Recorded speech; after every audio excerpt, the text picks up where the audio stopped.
Right, okay then. I think we should get started. So welcome this afternoon and thank you so much for joining this live workshop. It's the third one in our independent learning series, which we have been focusing in the last couple of months. We've been working on different types of learning, how we can make our students more independent in the classroom, leading to them to become more invested in their own learning journeys and therefore becoming more successful. We are providing them with skills for life, some resilience, some responsibility. Today, however, I'm going to slightly change the focus and I'm going to think about independent learning as regards to us as teachers, because we obviously are the leaders in the classroom. We want the success for our children, but we need to think about our own TPD, our own ways of developing and using independent learning in an effective and successful style for ourselves. And then I'm going to ask you to reflect upon how you already do use independent learning to move forwards in your career, because it can be quite static if we just stay still. We need to constantly evolve, just like the world is and just like life is for our students, and therefore our learning is for the students as well. Okay, so as I've just said, our learning, our progress is just as important. We need to, this is a really good time of the year as we're heading into summer holidays to think about our progress, our position, whether we're happy with where we are, whether there's anything more that we can do. It's time to evaluate our roles, how effective we are, and to start a little bit of introspection so we can therefore move forward ourselves. So it's always a work in progress. As a teacher, we are constantly developing.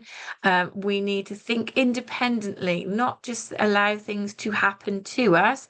We need to be proactive in our careers, in our teacher professional development, because when we are proactive, we are modeling for our students how they can be proactive, how they can think about their personal growth and then be more successful.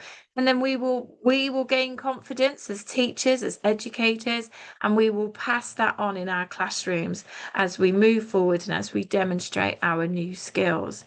So it's really important to think about the different ways that we can be independent in our learning and how we can apply the skills that we've talked about for students, what went well, even better if. We can simply apply that to us as we reflect upon our learning journeys ourselves, upon our careers.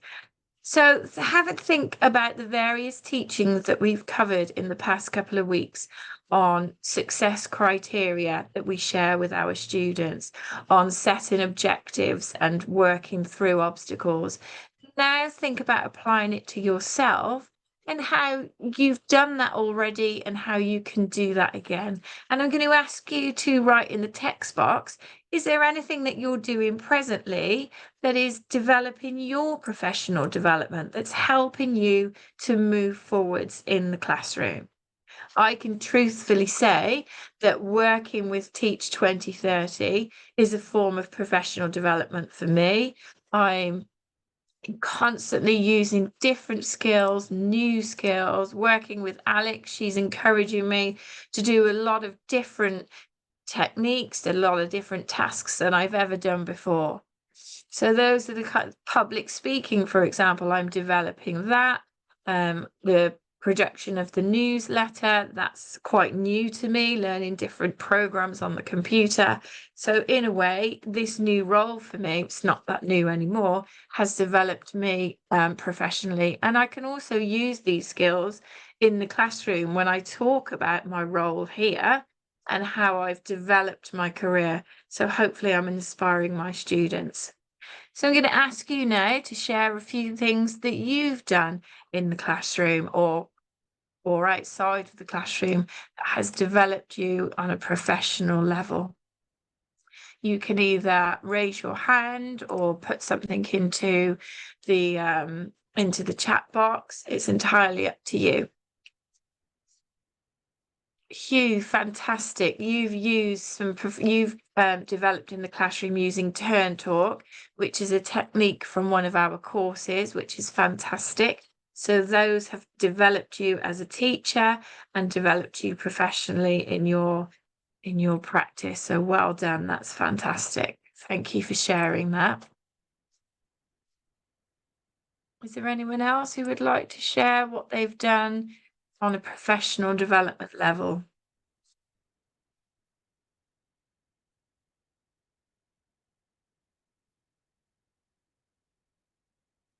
Hamid, have you got anything that you would like to share at this point? Any professional development that you've participated in?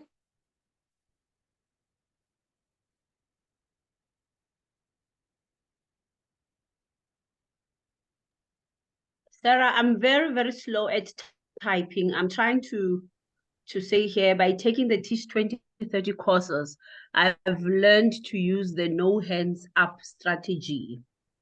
That not only forge a very good relationship with the learners who are just, those learners who are just a bit isolated, and those who forever talking to you, you tend to be gravitating to them more because they're raising up their hands. Yeah, I'm here. But once I started um, uh, uh, going through a lot of the courses and getting certain skills, I always say that I want to test this, put it into practice. It has helped me to learn the names of the learners quicker, and it has made those brilliant learners whom I would not have known that they are brilliant had I not given them a chance and calling them to the fore, to actually talk to me. So that works for me, and I love it, and I preach it in my workshop. At my workshops, I preach it that this is really a groundbreaker for me. Yeah, it sounds like a really simple technique, but actually it's so massively effective. And I totally agree with you. There's always those students who always have their hands up, ask you to pick them, to share their responses. And then there's always the ones that don't really like to be forthcoming. And I've been using the no hands up strategy in my classroom as well. You're absolutely right. It's nice to talk to students who don't often put their hands up, if at all, and to get an insight into their education. It's a form of assessment as well. We need to know how our students are progressing. So it's quite important to try and include everybody. And by using this technique, we can. Thank you, Tandy. That was a wonderful contribution. Natalie, you've said that you've been working with a team to conduct research to publish papers. That's fantastic. Absolutely brilliant. Would you like to talk any more about that? We were working on the effects of.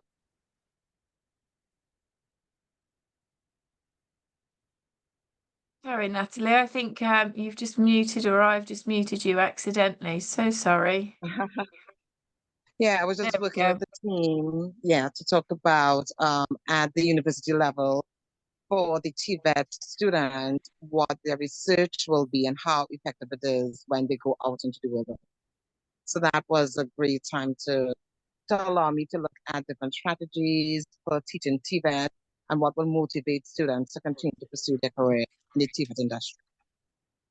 Oh, that sounds really inspiring. Fantastic. Thank you so much for sharing, Natalie.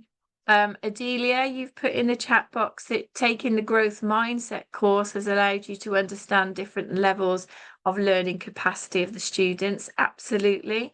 That's wonderful. I'm so glad that you've felt the benefit in your classroom, always giving students a chance to move on gradually. That is wonderful. Thank you. Okay, so thinking about independent learning for ourselves then and moving forward, it's kind of a recap of some of the information that we've given to you in those courses. So starting with your teacher portfolio. So like I said, it's the time of year to think about, is it up to date? Is your CV, your curriculum vitae, your portfolio all up to date? Should you want to make any changes or make progress in your career? This is the time to start collecting certificates, any evidence. If you've completed Teach 2030 courses, to download them, print them, have a nice little binder to evidence your learning journey, your career path. Think about any action plans that you've done in the past and go back to them. Have you completed the goals that you've set? Is it time to revisit any of those targets you've set for yourselves, any objectives, and see how far that you've been successful with them? Maybe it's time to follow up with your learning partner. We talk about how important it is to work with somebody in your school or in your community, a colleague who shares similar experiences to you. It's nice to get an outside opinion to share what you're teaching. You might be teaching exactly the same thing, but in a different way. It's nice to have that conversation and to have a learning partner to share ideas with, to get feedback from, and to reflect upon things together. So this is the time of year to do so. Hamid, are you still with me? Yes, definitely. I'm here. Thank you, Sarah. Thank you for the good job. Fantastic. I'm going to ask you to take over for a little bit now. My voice has talked for quite a bit, so it's your turn. Yeah, I want to comment a bit on the portfolio of the thing. It's always cool to also have a digital print with our growth. You know, there is this space that teachers need to look more professional. Me personally, I used LinkedIn. You know, oftentimes we can also use that place as an opportunity to reflect on our growth journey. You know, just go there. That's another good opportunity to keep our portfolios. You know, you got a new certificate, write something about it, how it has been affecting your class, how your learners have been benefiting from it, and put it on the on digital platform. Me, I'm more comfortable with LinkedIn, and from there, it's also an opportunity to build a good network. That sounds a really good idea. Rather than just simply downloading and printing or keeping it online, actually have a reflection on what you've learned, what you've achieved. That's a really good idea, Hamid. Thank you. You're welcome, Mom. And another thing is we could also so as to have a something on our cloud. Your hard copy might get lost. So open a file on your drive, just put all your achievements, whatever you've tracked, what you've achieved, what you need to work on. Let it be on a drive, something you can access anytime, so as to track your pace and how you're doing well. So it's always good to always update, organize, and refresh our portfolio. So I think there is need for us to get more on that as a teacher. That's great advice. Thank you.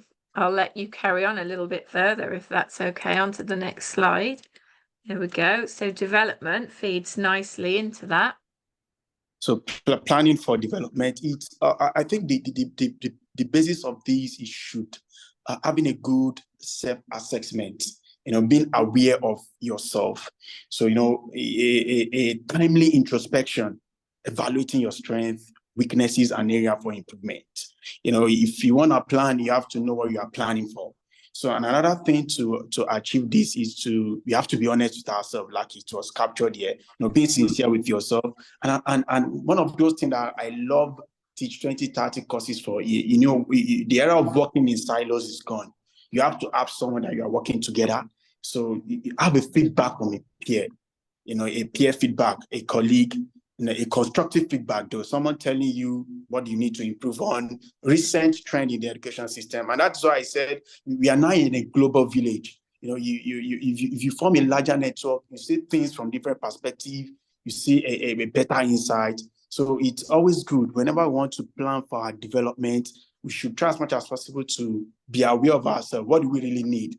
It's not every TPD you jump on. It's not every courses you jump on. What do I want to improve on as far as next academic session is concerned? And where will that come from? It's you assessing yourself. What went well? What did I need to get better on? So that will guide you in preparing, in forging ahead in your professional development. So I think in planning for development, it is very crucial we self-assess, be good in writing your thoughts, insights, journaling, and working around a good network of teachers that will give you a good feedback. I think that's some really good advice, because sometimes, even though we try and be honest with ourselves and try and think about, well, where are our strengths and where are our weaknesses, but getting an outsider's perspectives allows us to look at things in a different way, from a different perspective. And sometimes we take it more on board. We reflect on what other people say about us quite a lot. So that's fantastic. Thank you so much for that advice, Hamid. So some different ways then of moving ourselves forward, independent learning for us. It's time to make some goals. How have we done this so far, which is what Hamid said, what went well, and how can we move forward? So it's time to think about some goals. Think about some goals you've set in the past, and think about what are you going to do for the new academic year when it starts in your community. Do you want to remain in the position that you're in, or do you aspire to not only be better in the classroom, but go beyond the classroom? Perhaps you might want to roll in the wider school environment. Perhaps you might want to go a different route, and pastoral route, where you nurture children who need some extra support. Perhaps there's some promotions available in your school or in your community, where you could gain a higher salary. This is where your teacher portfolio can evidence it. This is where a learning partner can help support you on that journey. So it's time to start thinking about setting goals. Are you going to stay as you are, or are you going to motivate yourself and move forward? And on that note, SMART objectives are the best objectives that we can set for ourselves, because these are objectives that are more measurable. It would be easy to just coast along, but I think it's more important, under the theme of independent learning, to take control, to create a direction, a clear direction for ourselves. And as I've said, the best time to do it would be now. SMART objectives then, they are specific. They are that we can measure. We give ourselves specific targets, and we can measure it with time-orientated goals that we will stick to, and we'll make sure that they're attainable, that we can reach them. So you might have heard of SMART goals before. They appear in quite a few of our courses. Strategic, measurable, attainable, relevant, and time-bound. So we start off with, what is it that we want to accomplish? Something strategic and specific. So it might be a promotion, or it might be I want to improve the classroom behaviour in my room. And so then you would think about when you would like to achieve that by. What will the outcome be? And it's nice to make notes on this. What actions will you put in place to ensure you achieve this goal? So if it's classroom management and behaviour, then what kind of TPD could you resort to? What kind of actions could you take part in that will allow you to develop your skills in this area? If it's a promotion, what things do you need to get in place? What do you need to do to apply for any higher positions? It's good to make an action plan with these particular goals, and then make sure you have a timeline, so it makes you stick to achieving your goals. It's very easy to just leave it open, and then before you know it, a whole academic year has gone by, and you won't have done anything towards it. So think about how you can develop yourself. Hamid, would you like to add anything about setting goals at this point? Yes, you've actually said the major thing. It's a function of working around that framework, making sure you are specific. You can measure your goal and how you want to achieve it, and how it's relevant to your own personal career or professional development, and the time bond for when you want to achieve the goal. Absolutely. Thank you, Hamid. It's so important. And as ambassadors for Teach 2030, I know a lot of you with me today are our ambassadors. I've talked about activity logs and action plans this week with a lot of you, and it would be lovely to have some SMART goals on there. So I've given you a lot of information today. I've shown you quite a few different slides. And the whole purpose of this particular workshop is all about reflection. Reflection on yourselves, on your career. How has your school year been and how have you felt? What are your strengths? What are you really good at? And what would you like to improve on? So, for example, I know that in my classroom, I'm very good at forming relationships with my students, which allows me to help them move forward in their learning. But I also know that the beginning of my lessons are not as strong or as tight as I'd like them to be. They're a little bit weak and they need to be strengthened. So that will be an area that I want to improve next year. I will have some improved do it now activities, for example. I need to be a bit stronger on the way my students enter the classroom, get their things ready and get started, because it's a little bit loose, and I think that's an area for improvement. So I'm going to hand it over to you now. It's your turn. What TPD would you like to focus on in the coming year, in the future? Would anybody like to share, whether it's in the chat box or whether you would like to unmute yourself, put your hand up, or share in any other way?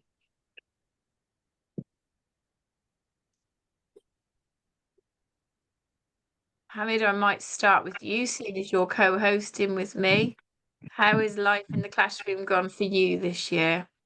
Well, it's been wonderful, coupled with working along with teachers, because I work as the head teacher of my school.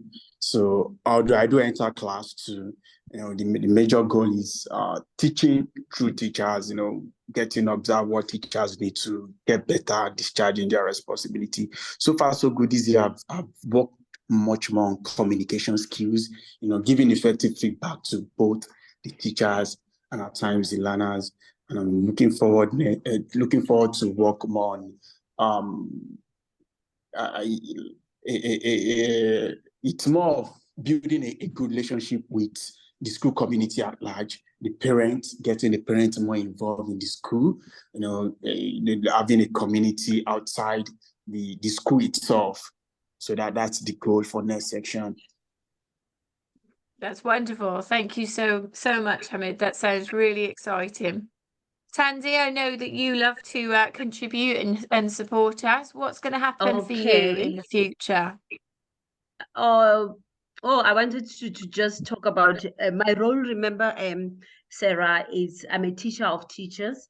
Even though I do go into the classroom, if anything, I really need to go into the classroom. The year has been a roller coaster. It's not even, it's only half a year, but it has come with its challenges.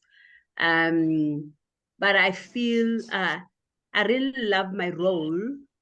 It's very tough, but it has taught me to be an anchor, of all the schools that are reliant on me. I cannot miss a step. I have to, I have to make sure that I'm on point emotionally. And, I have to make sure that I don't lose it when the situation calls for, for someone to scream and pull your hair. I've just understood my strength. I didn't know that I had the strength of being so calm, where most people would have screamed and lost it. You send a message to the teachers and they come back to you and they say, what are you saying?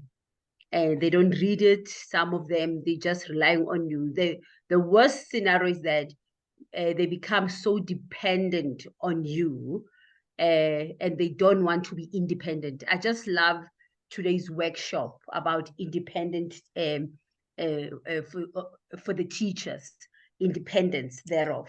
So I know that in my next workshop, this is exactly what I'm going to bring to them, that they need to be independent indeed. And what would I like to improve on next year? I'd love to improve mentoring of the young teachers who are just fresh from university and they're teaching. I just want to make sure that I have enough mentors at the schools that I'm responsible for, because I can't handle 31 schools. It's 31 schools plus, you know, and it's a lot. 31 schools times so many teachers. So I can't do it on my own. I need to make sure that I need to strengthen my team.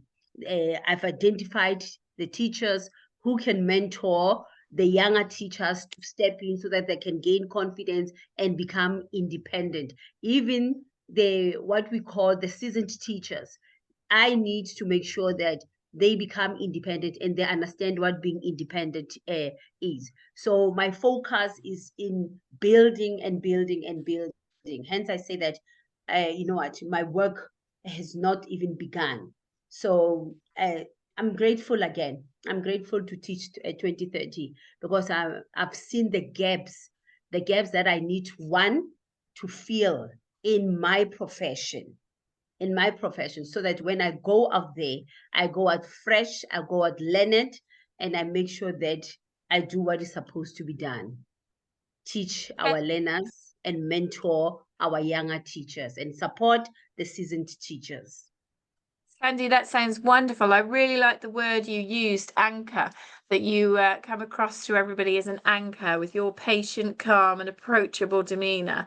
That sounds wonderful. And I wish you all the best with all your teachers that you're going to bring forward in their careers.